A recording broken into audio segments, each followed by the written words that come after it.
Operation सिंदूर के दौरान सालसी के चीन के दावे को हिंदुस्तान ने किया मुस्तरद।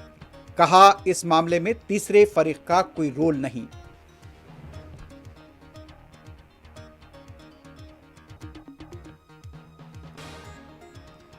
बांग्लादेश की साबिक वजीर आजम खालिदा जिया की आज नमाज जनाजा और तदफीन। अवाम की बड़ी तादाद में शिरकत मुतवक्के।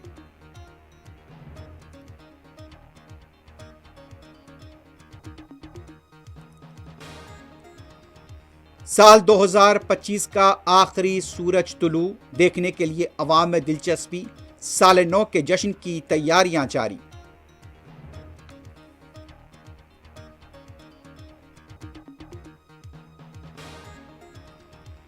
उत्तर प्रदेश के गाजियाबाद में हिंदू रक्षा दल के 10 कारकुनों को तलवार तकसीम करने के सिलसिले में किया गया गिरफ्तार। तलवारें जब्त।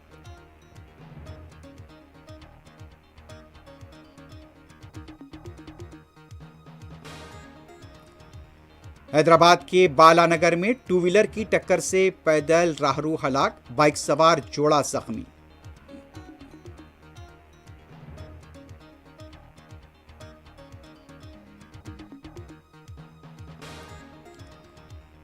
सऊदी अरब कौमी सलामती को लाक खतरे से निपटने के लिए तमाम वसाइल इस्तेमाल करेगा। सऊदी फरमारवा का इजलास।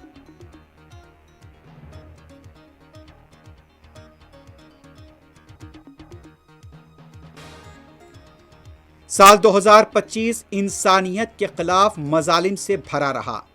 इसराइली जुल्म और जंगों ने मासूमों की जिंदगियां छीन लीं।